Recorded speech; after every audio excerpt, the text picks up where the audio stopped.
por Radio Sónica Más, con la conducción de Gabriel Zúñigo, cuando viene, Graciela Escarlato, casi concurrencia perfecta, y yo, que soy el que suele venir más seguido. El esforzado. Y productor. Exactamente, y musicalizador, así que todas las puteadas pueden venir a mí. Bueno, estamos con Marisa Braco, la vamos a presentar. Es por orden alfabético todo. Sí, exclusivamente alfabético. Ella es narradora de cuentos orales y además es escritora. Voy a leer su currículum. Nació en Ciudad de Buenos Aires. Desde los 9 años empezó a escribir y no se detuvo nunca más. Sus cuentos han ganado concursos y se dedicó a publicarlos en una colección llamada La Recatada en marzo de 2021 en la editorial Linda y Fatal. Ha escrito una novela, Tal vez mañana, que está por publicarse.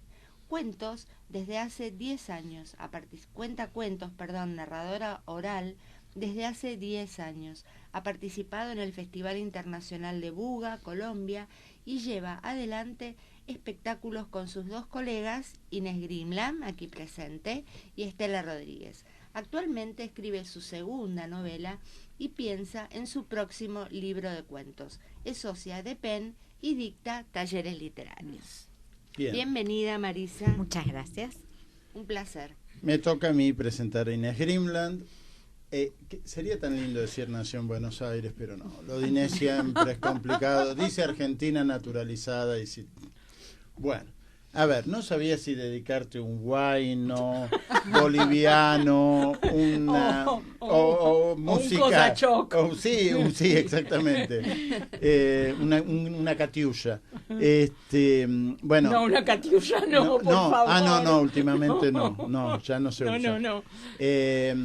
Bueno, Inés nació en Ucrania, pero entró como boliviana, nunca estuvo en Bolivia, todo lo complica Inés, qué cosa.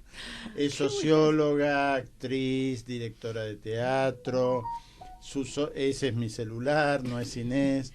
Y autora de, ¿cuáles son los libros que posibilitaron que entraras a PEN? Porque no sos solo una cara bonita. Entraste. Muchas gracias. Entraste por sí, obra. Lo primero que publiqué fue en una antología de obras teatrales cortas que se llama Desde la Butaca, que fue publicado por Hebraica. Sí. Después publiqué Conversaciones con Gente de Palabra, que es un libro de entrevistas a escritores. Ese lo leí y es muy bueno, y aparte contá qué tipo de qué escritores están. Entre ellos son muy importantes. Sí, entre ellos están Mario Benedetti, Ana María Shua, Ángeles Mastretta, Elia Autóquer, Celso Román, colombiano, Jairo Aníbal Niño, también de Colombia. La verdad es que cada una de esas entrevistas es una historia aparte. En realidad debería publicar un libro con todo el backstage de las entrevistas, no estaría nada mal. No. Y después publiqué otro libro que se llama Juicio a los 50 y algunos más, que está basado en mi primera obra que escribí de teatro, que se llama Juicio a los 50, justamente, algunos más porque ya pasaron unos cuantos años desde los 50, entonces una nobleza obliga, tiene que ir agregando lo que corresponde. Después tengo publicado también en la antología que se publicó por PEN, de Exilios PEN catalán, Cruzados. Exilios Cruzados, y en otra antología que se llama, que tiene que ver con... Ay, se me olvidó el nombre, que se publicó hace poco tiempo, y además en otro libro que también tengo publicados varios cuentos, que se llama Desde las 8. Bien. O sea que empezamos a... La verdad es que está... ¿Y has empezado, para ser una chica de Europa del Este, has recorrido mucho Latinoamérica, muchacha? Recorrí Latinoamérica, sí, desde... Sos colombiana honoraria, inclusive. Sí, y me encanta. Desde el 2001 viste como esas cosas que a una se le dan en la vida que no están planificadas. Uh-huh. El primer festival que me invitaron de narración oral fue a Cuba, y después, a partir de ahí, empecé a viajar: Colombia, Ecuador, Chile, Paraguay, Perú, Bolivia no. Bolivia no. ¿Y qué más? México. Después hice muchas presentaciones durante muchos años en España, en Israel, en Estrasburgo. De verdad que fue súper interesante la experiencia, porque es esto de conocer diferentes tipos de público. A través de la narración oral, que sería bueno sí, que nos contaran exactamente, que porque comparten ambas, ¿no? Claro, ambas comparten esa profesión hermosa. La narración oral es tan vieja como el mundo, pareciera. Absolutamente, Sí, y de hecho fue lo primero, porque en las primeras épocas era todo oral, pura oralidad. Uh-huh. Y es fantástico esta posibilidad, y yo creo personalmente también que a través de la narración oral nosotros ayudamos a la difusión de la literatura, ayudamos a que se conozcan diferentes escritores, y esa es otra, digamos, otra vertiente que tiene que ver con que nosotros podemos contar lo que sea, una película, una obra de teatro, un libro, anécdotas, tradición oral, literatura escrita, pero es muy interesante esta posibilidad de difundir la literatura a través de la narración oral. Exacto, porque el espectador llega al libro, ¿no? A través es que muchísimas veces, claro, es que muchísimas veces contamos una historia y decimos, cuando no es historia propia, bueno, también lo decimos, pero cuando es alguna escrito por diferentes autores, decimos de quién es el autor, y muchas veces la gente va a buscar ese autor, o encuentra, o porque no lo conocía, o porque sí lo conocía, pero vaya a saber por qué no lo ubicaba, o no se le daba por comprar un libro, claro, hasta que escuchó la historia y la calidad digamos, la trama de lo que se contaba. Claro, porque además, otra de las cosas que hacemos desde la narración oral, nunca contamos literalmente lo que está escrito. Lo que hacemos son adaptaciones. Marisa, vos algo de eso también podés decir, contarnos. Sí, no, adaptaciones desde el lugar y el punto de vista que cada uno tiene del libro, del cuento o de la crónica. Y muchas veces también hacemos historias propias, o sea que escribimos nosotros y también las adaptamos, porque en realidad todo se trata de adaptar para la parte oral.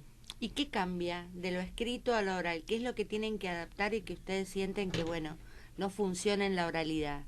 Y porque la literatura leída es muy diferente a la oralidad.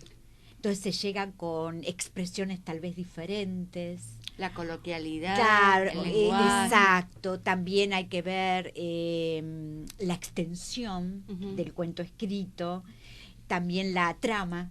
Tal vez la trama completa no es la que la oralidad necesita, sino una trama más abreviada, resaltando tal vez los momentos más importantes del cuento. Eso depende mucho del narrador. Claro. Qué interesante que ustedes dos no solo son narradoras, sino que además son, narradoras orales, sino que escriben. Sí. Vienen con la cancha de saber cómo generar un personaje, ¿no? ¿Cómo interactúan esas dos cosas? Lo que pasa, el hecho de escribir...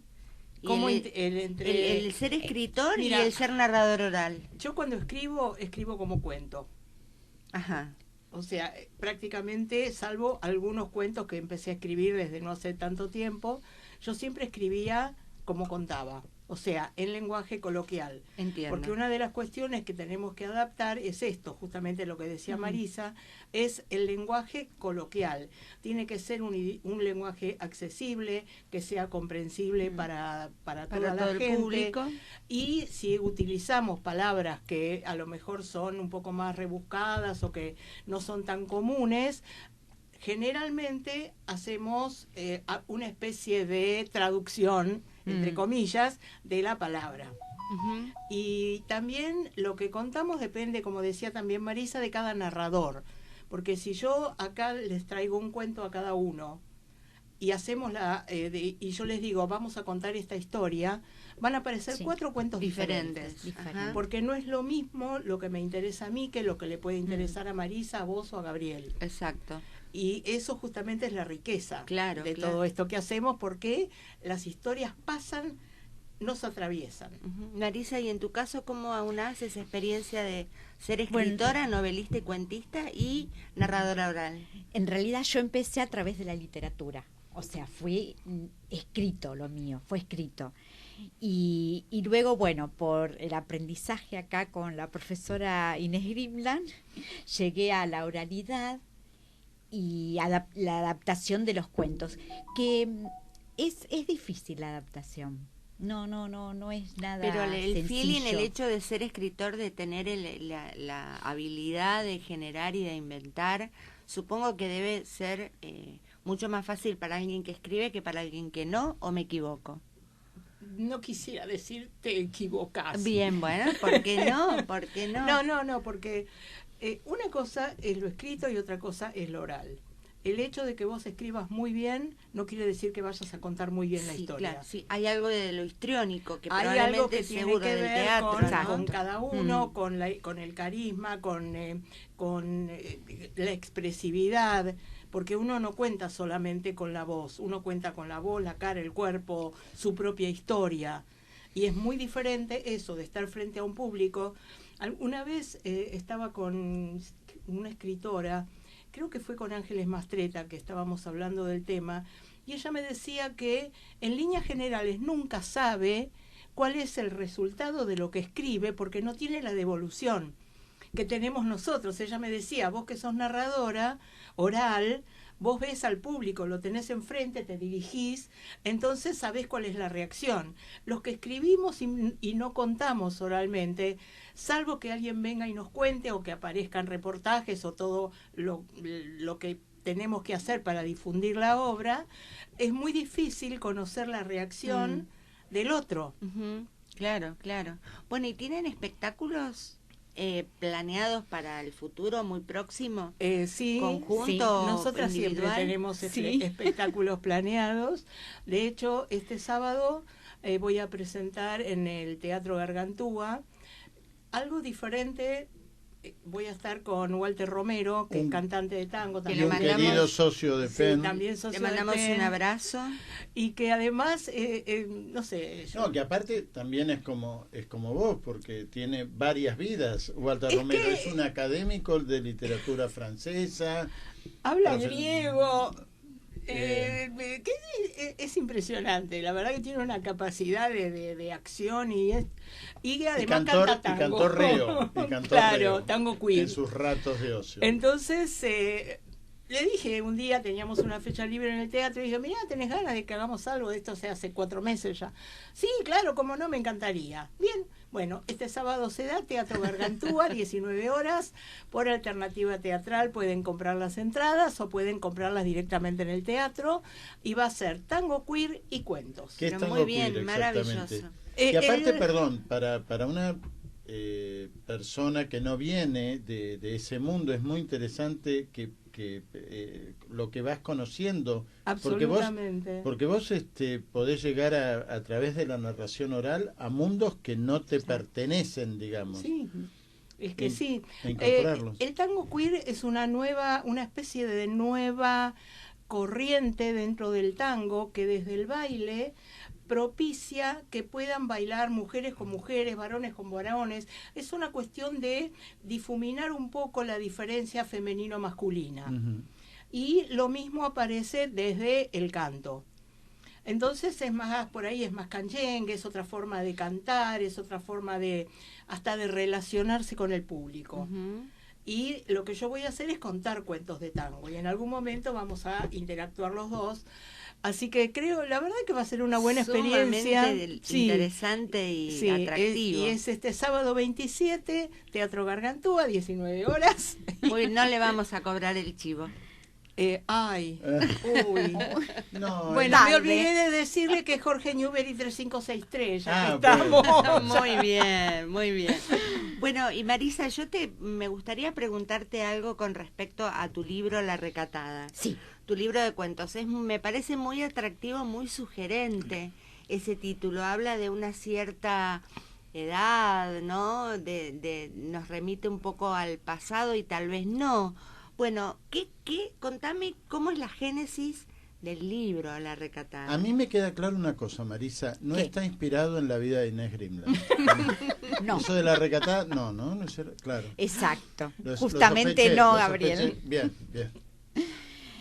No, en realidad la recatada comienza con mis cuentos en general de hace muchos años, donde sin darme cuenta, quizás en forma consciente, yo escribía sobre mujeres. La temática era femenina. Cuando me quise dar cuenta, había escrito varios cuentos con personajes mujeres. Y la génesis fue esa, o sea, una colección de cuentos de temática femenina donde las mujeres luchan por su libertad de distintas maneras y obtienen a través de la resiliencia todo lo que ellas quieren vivir y quieren sellar en sus vidas, no lo que les dicen o lo que le imponen los mandatos. Esa fue la idea. Bien, ¿y por qué elegiste el cuento La Recatada como título del libro? Porque identifica la libertad, el momento de la decisión entre la libertad y lo que impone el resto. Bueno, y vamos a lo concreto. ¿Qué cuento te costó más y por qué? ¿Y cuál te gustó más escribir y por qué? Uno de los cuentos que más me gustó fue 4 décadas, que es cuando, nos enfrentamos las mujeres a nuestros 40 años, Ni que hablar, es toda una ni edad, hablemos. toda una edad. Y lo digamos un poco más. No. Nos detenemos en los 40. Y tiene mucho que ver, por supuesto, todo escritor escribe un poco sobre uno mismo, ¿no? Y bueno, fue mi experiencia y experiencia de mujeres que yo conozco a través de los 40 años y cómo hay un límite muy finito entre lo que pensamos y hacemos y lo que realmente podemos llegar a ser. ¿Y el que más te costó? Y el que más me costó... ¿Y por qué?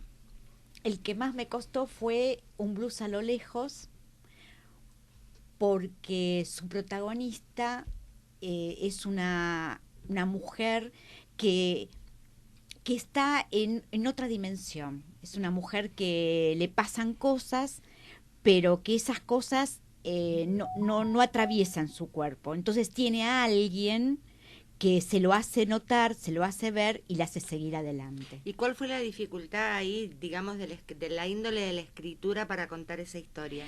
¿Fue una dificultad de la trama o de la forma de escribirlo? No, yo pienso que de la trama, porque yo lo que quería era focalizar todo lo de la protagonista a través de su mirada. Ajá. Entonces era llevar todo lo que contaba a través de su mirada, justamente, y de cómo ella veía el mundo que la rodeaba. Y eso costó. Y me imagino que sí debe ser complicado. ¿Y cuál es el cuento del libro con el que vos, bueno, ya lo dijiste, no te identificás más, pero digamos no en sentido psicológico, sino en el hecho de que te divertiste escribiéndolo? Me divertí escribiendo Mi Souvenel, porque es la vida de una mujer que tiene un pasado rico, interesante. Historias que tienen que leer el libro porque no se pueden contar acá. No. Pero bueno, ese pasado tiene mucho de novelesco. ¿Intercambian historias? Vos, por ejemplo, contás cuentos de Marisa y a la inversa anécdotas de tus obras teatrales. Por ejemplo, Marisa. No demasiado, no, en realidad. Pero sería buena idea. No está mal. No, bueno, les voy a cobrar, chicas. Lo que pasa es que cada una de nosotras tiene un repertorio diferente, que también tiene que ver con los intereses de cada una de nosotras y también del momento en el que estamos. Claro, porque lógico. desde a través de los años uno va cambiando también de intereses. Entonces, en algún momento ella habla de los 40 y yo cuando empecé a escribir a partir de los 50. Ajá. Que mi historia era Juicio a los 50, que tenía que ver con una especie de juicio a esos primeros 50 años de vida, cómo había sido la crianza, cómo había sido el tema de los mandatos y después qué pasaba el juicio a los 50 años, a partir de los 50, cuando una empieza a poder cumplir con su deseo. Y no, que eso Tal también cual. lo habló recién Marisa, y no estar haciendo lo que los demás quieren que una haga.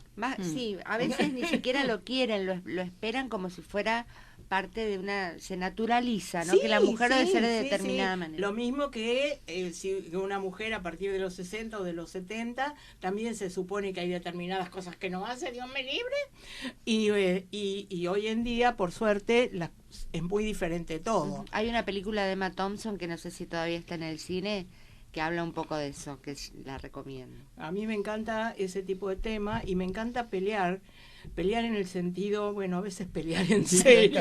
Te encanta en el sentido general. Sí. Toda esta cuestión de desmistificar estas cosas que se supone que tiene que hacer una persona de, qué sé yo, 50, 60, 70, y todo lo que nada tiene que ver con la propia necesidad y con el animarse a vivir como una quiere. Uh-huh. No es fácil, es muy complicado, el dedo acusador anda por ahí dando vueltas, cosa que a mí ya me importa nada. Entonces me parece Vos aparte fantástico. venís domando a tus 3 hijas con todo eso, que no esperaban tener una madre así. Mis 3 hijas ya están un poco acostumbradas, estaban aterradas al principio, especialmente porque yo en mi otra vida fabricaba ropa de bebé, cuando era una señora normal, casada, criando chicos, trabajando 18 horas por día en una máquina, eso era lo que me correspondía. Pero pasó el tiempo y un día, bueno, me divorcié y dije, después de que pasó también otro tiempo, voy a vivir de contar cuentos, les dije a mis hijas. Y me miraron con una cara. Pues yo, habrán dicho, vas a ser una Yajne. No, me dijeron Yajne es chismosa, ¿no? Claro, pero no, me preguntaban, ¿a quién se le ocurre? ¿De qué voy a vivir? Estaban pensando seguro por ahí, pobres, que me iban a tener que mantener. Pero ¿a quién y mis amigos lo mismo, ¿a quién se le ocurre vivir de contar cuentos?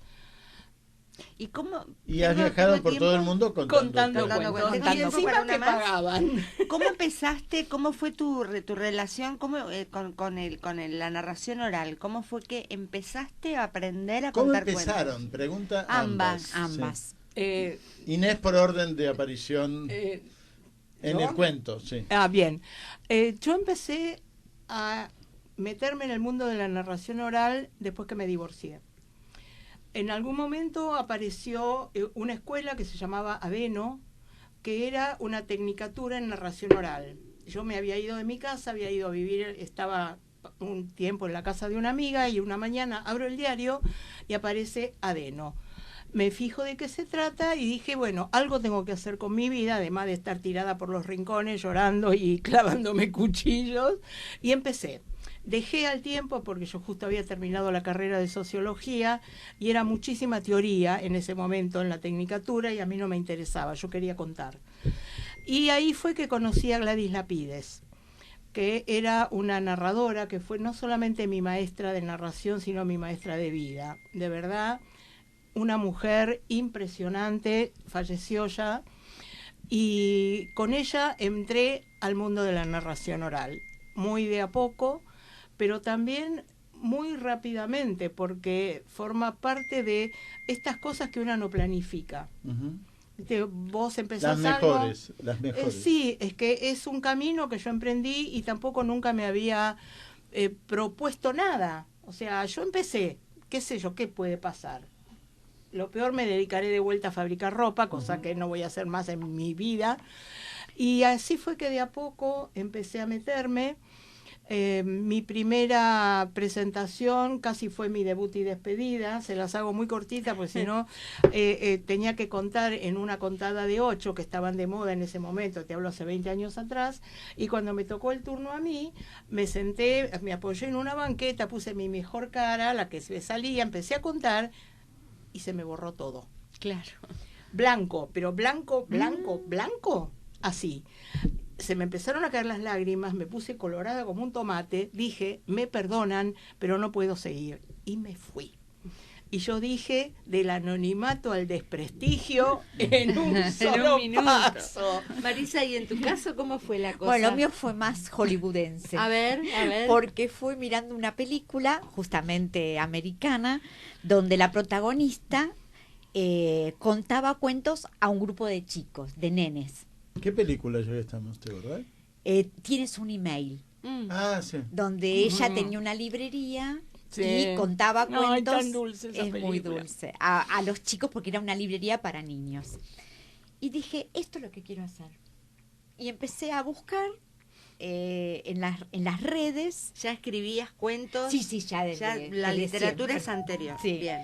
Y bueno, me encontré con la página web de la señora Inés Greenland. O sea que ella es tu maestra, pero ahora son compañeras. Exactamente. Y vos has viajado bastante, Marisa, ¿no? Sí. Hiciste un viaje, ¿querés tenemos tiempo? No tenemos. Es acá, Me mira con el ceño fruncido el señor Seidedos. Sí, sí, Lo sí. dejamos para la próxima Para vez la que vuelvan, próxima, porque van a sí. volver seguro, ¿no? Ay, qué lindo. Cuando ustedes buenísimo. quieran. Bueno, porque la verdad que lo estamos pasando muy bien. Yo, Marisa, te cuento, acá tenemos como una especie de código que es cuando Graciela te pone, viste que es mendocina, Graciela. Sí. Entonces cuando te pones a vos de andar vendiendo dátiles por las puertas, puerta a puerta, viste que es insistente ella, termina consiguiendo lo que quiere. Así que contá A ver, tranquila lo que te Marisa, está contanos de tu experiencia en Colombia. En Colombia, bueno, fue un festival al cual nos presentamos con mi compañera Estela Rodríguez. Había que preparar historias de De tradición oral. tradición oral. Bueno, las preparamos junto con Inés, presentamos los dos videos, fuimos seleccionadas y ahí partimos a Colombia en un festival internacional de toda América y España. Maravilloso. Maravilloso. Y bueno, teníamos lugar para contar, teníamos nuestras distintas funciones dentro de lo que era la contada.